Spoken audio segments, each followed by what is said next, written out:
할렐루야. 하나님의 크신 사랑이 이 새벽에 우리 가운데 가득한 줄 믿습니다. 오늘 우리는 갈라디아서 1장 4절 본문 한 절을 가지고 건져주신 은혜라는 제목으로 하나님의 말씀을 함께 나누도록 하겠습니다. 어제 우리는 사도 바울의 사도 직분을 예수님과 하나님께서 허락하셨다라는 것을 묵상하게 되었습니다. 특별히 바울이 1절에서 사도 직분의 임명에 대하여서 이렇게 말했습니다. 사람들에게서 난 것도 아니요 사람으로 말미암은 것도 아니오라고 그랬습니다. 당시 바울의 사도 직분 임명에 대하여 공격한 자들은 누굽니까? 유대주의자들이었습니다. 이들은 누구죠? 이들은 어렸을 적부터 사도 바울과 함께 지낸 자들입니다. 그래서 바울의 과거를 알고 있는 자들인 것이죠. 예수님 공생의 당시에는 바울이라는 이름을 사용하지 않고 사울이라는 이름으로 불리웠습니다. 그는 누굽니까? 유대주의자 차세대 리더였습니다. 가말리엘에게 직접 가르침을 받았고요, 율법에 흠이 없는 자라고 했습니다.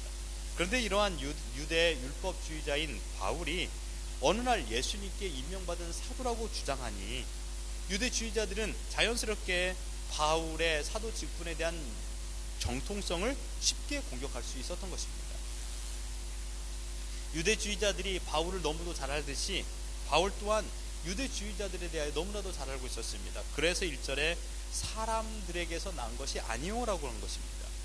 유대주의자들은요, 사람에게서 나야만이 가능할 수 있는 자들 아니겠습니까? 그러나 사도는 사람에게서 결코 나서 될 수 있는 것이 아니다라는 것입니다. 사람이 임명해서도 될 수 없다라는 것을 말하고 있습니다. 유대주의자들은요, 사람에게서 나서 사람이 임명하여 가장 칭송받는 유대주의자가 된 것입니다. 그래서 이들이 자랑스럽게 여기고 또한 중요하게 여기는 것이 있는데 그것이 무엇입니까? 할례와 율법이었습니다. 바울은 유대주의자들이 주장하는 내막을 너무도 잘 알고 있었습니다.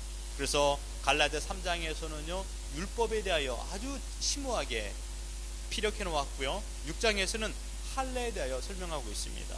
명확하게 표현한다면 유대주의적인 신학을 온전히 비평한 것입니다. 어쨌든 사도 직분의 임명은 사람에게서 나는 것이 아니고 오직 예수 그리스도와 그를 살리신 하나님에게서 나온 것임을 말씀하고 있습니다. 그리고 오늘 본문 4절에서 바울 자신을 사도로 임명하신 하나님은 어떤 분인가에 대하여 설명하고 있습니다. 우리 4절 한 목소리 읽겠습니다.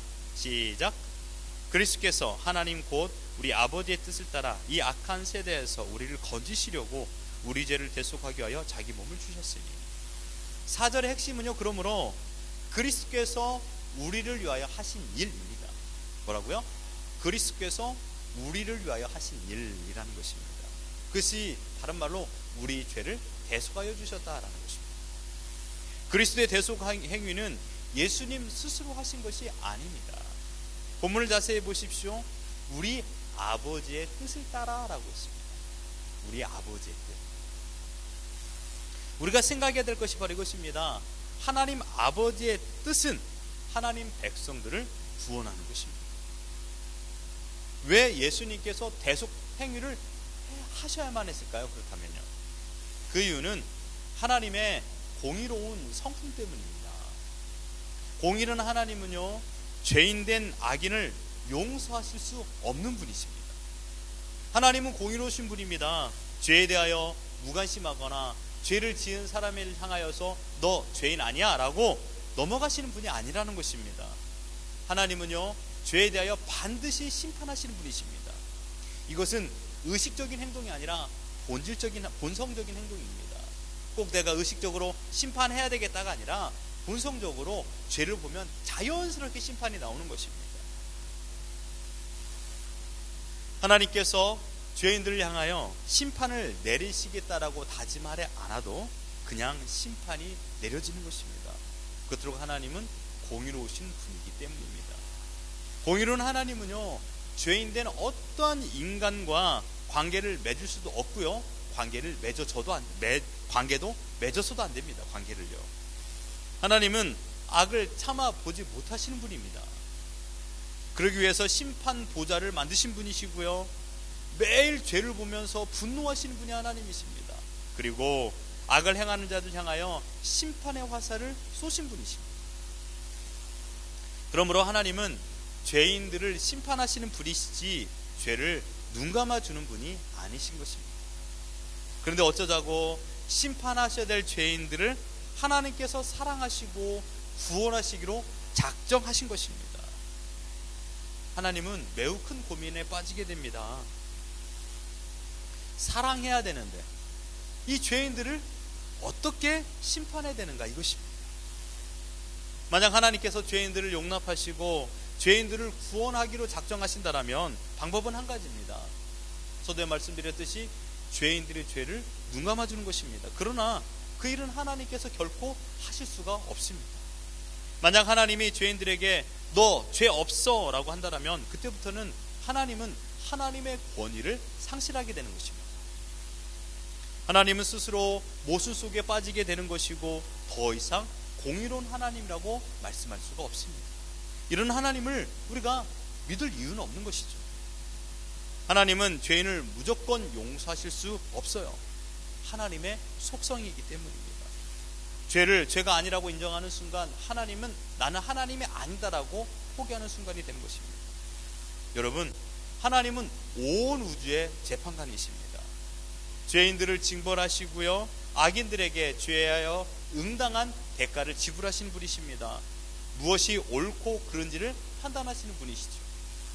여러분 어떻습니까? 큰일 난 거 아니겠습니까? 죄인을 심판해야 될 하나님의 공의와 죄인을 사랑하고 죄인을 구원하고자 하는 하나님의 은혜, 이것은 하나가 될 수 없는 개념이라는 것입니다. 그렇다면 어떻게 공의로운 하나님께서 자신의 완전한 사랑을 죄인들에게 공급할 수 있을까요? 이 질문에 대한 답이 오늘 본문에 나와 있습니다. 이 악한 세대에서 우리를 건지시려고 우리 죄를 대속하기 위하여 자기 몸을 주셨다라고 말하고 있습니다. 누가요? 예수 그리스도께서. 악한 세대와 죄악 가운데 건지시기 위하여 자기 몸을 주신 분이 계십니다. 누굽니까? 예수 그리스도입니다. 이 말씀을 사도 바울은 로마서 3장 25절에서 이렇게 표현했습니다. 그의 피로써 믿음으로 말미암는 화목제물로 세우셨다. 누가요? 하나님께서 예수님을 화목제물로 세우셨다라는 것입니다. 하나님은 죄가 없으신 예수님을 악한 세대에서 우리를 건지시기 위하여, 우리 죄를 용서하기 위하여 예수님의 몸을 바치신 것입니다. 건지시기 위하여 바치셨다. 죄인들을 건지시기 위하여 갈보리 언덕에 십자가를 걸고 그 위에 예수님을 내거셨습니다. 예수님은 그곳에서 자기 몸을 들이셨습니다. 이 들이셨다라는 것이요, 하나님의 공의로운 심판을 예수님께 퍼부었다라는 말입니다. 그래서 죄를 심판하시는 하나님의 공의를 만족시켰습니다. 이렇게 하심으로 죄인들을 악한 세대에서 건질 수 있는 길을 활짝 여신 것입니다. 구원이라는 뜻을 아주 쉽게 오늘 본문에서 뭐라고 표현하고 있습니까? 건지다 라고 말하고 있습니다. 한 가지 예를 들어본다면 여러분들이 아주 사랑하는 강아지가 있다고 생각해 보십시오. 매일 품속에 있었던 강아지였습니다. 그런데 그 강아지가 혼자 장난치다가 그만 깊은 우물에 빠진 것입니다. 그 강아지는 결코 혼자 스스로 우물에서 나올 수가 없죠. 이제 시간이 좀 더 지나면 그 사랑하는 강아지는 결단코 주인의 품에 다시 안길 수가 없는 상황에 이르게 됩니다. 강아지를 살리는 방법은 단 한 가지입니다. 무엇입니까? 건져내는 것입니다. 그 우물에서 건져내는 것이죠. 하나님께서 죄인들을 너무도 사랑하셔서 악한 세대, 즉 죄악에 빠져 있는 죄인들을 건지시려고, 그들을 구원하시려고 하신 행동이 무엇입니까? 바로 들이셨다라는 것입니다. 건지시기 위하여 들이셨다. 건지시기 위하여 들이셨습니다. 누구를요? 바로 죄인들을 건지시려고 독생자 아들 예수 그리스도를 우리에게 들이신 것입니다. 이것이 십자가입니다. 그러므로 여러분, 십자가는 인간이 만들어낸 것이 아닙니다. 죄인들을 건지시기 위하여 예수 그리스도를 들이신 것이 하나님께서 고안하신 방법입니다. 바울은 이렇게 고백합니다. 우리는 십자가에 못 박힌 그리스도를 전하니 유대인들에게는 거리끼는 것이요 이방인에게는 미련한 것이되 오직 부르심을 받은 자들에게는 유대인이나 헬라인이나 그리스도는 하나님의 능력이요 하나님의 지혜입니다. 뭐라고요? 하나님의 지혜입니다. 예수 그리스도의 십자가, 갈보리 언덕에 매달린 그 십자가는요, 하나님의 지혜로 만들어진 것입니다. 인간의 지혜가 아닙니다. 바로 천지를 만드신 하나님 아버지의 지혜이십니다. 이것이 하나님의 뜻입니다. 오직 하나님의 뜻은 다른 것이 아닙니다. 창세전에 선택하신 하나님의 백성들을 건지시기 위하여, 그 죄값을 지불하기 위하여 자신의 아들을 내놓으신 것입니다. 하나님의 구속 행위의 목적은 이 악한 세대에서 우리를 건지시는 것이죠. 바울은 건지다라는 단어, 엑셀레타이라는 헬라어를 바울 서신에서 이곳 한 곳에서만 사용했습니다. 위험에 빠진 상황 속에서 무한한 힘을 사용해서 꺼내는 것, 이게 바로 건지다라는 것이죠. 그러므로 건지다라는 것은요, 타동사입니다. 누가 누구를 건지다, 이것입니다. 하나님께서 건진 곳은 어디입니까? 다름 아닌 악한 세대라고 그랬습니다. 악한 세대라는 말은 말 그대로 죄악이 가득한 세상을 말하고 있습니다. 인간이 살아가는 모든 세상이 바로 이 악한 세대라는 것이죠. 하나님은 이 악한 세대에서 새로운 세대로 건져주셨습니다. 예수 그리스도의 죄값을 위하여 그의 몸을 내어주셨고요. 이것이 바로 대속이라는 것이죠. 그런데 여러분, 이 사건은 은밀하게 이루어지지 않았습니다. 계획은 은밀하게 하나님께 세우셨지만 만방에 선포하여 보여주셨습니다. 은밀하게 계획하셨어요. 그러나 만천하에 보여주셨습니다.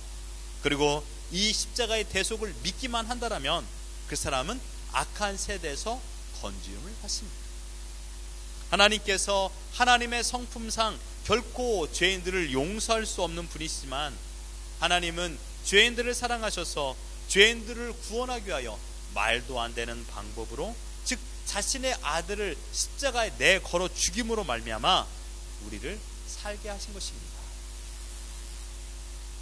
여러분들과 저를 위하여 하나님께서 이 일을 행하셨습니다. 왜 그러셨나요? 그토록 우리를 사랑하셨기 때문입니다. 왜 자신의 아들을 버리시면서까지 죄인들을 사랑하셨는지 여러분 이해가 되십니까?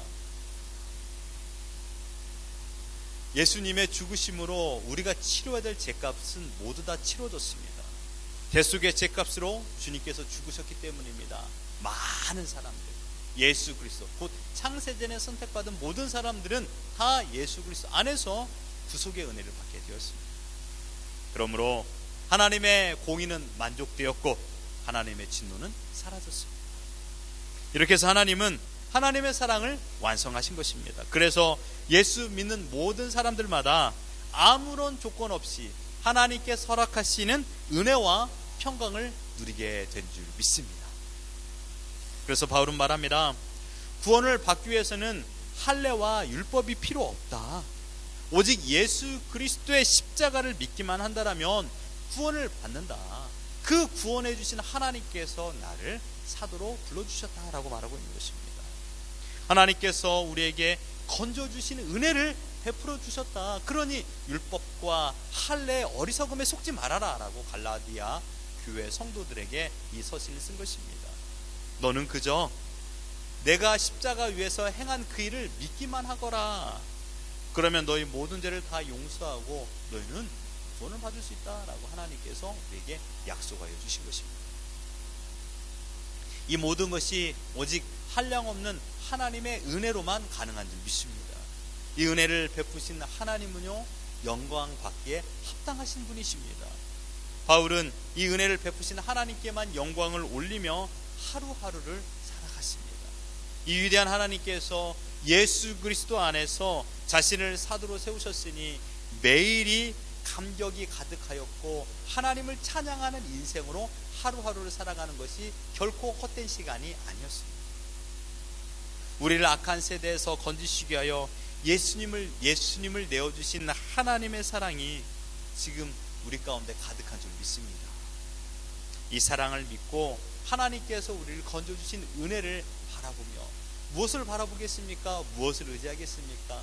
무엇 때문에 우리가 기뻐하며 살아갈 수 있겠습니까? 구원보다 더 큰 선물이 어디 있겠습니까? 구원보다 더 큰 능력이 어디 있겠습니까? 이 능력을 베풀어 주신 하나님을 바라보고 그 하나님을 찬양하며 오늘을 감사와 기쁨으로 살아가는 우리 모두가 되기를 예수 그리스도 이름으로 축원합니다.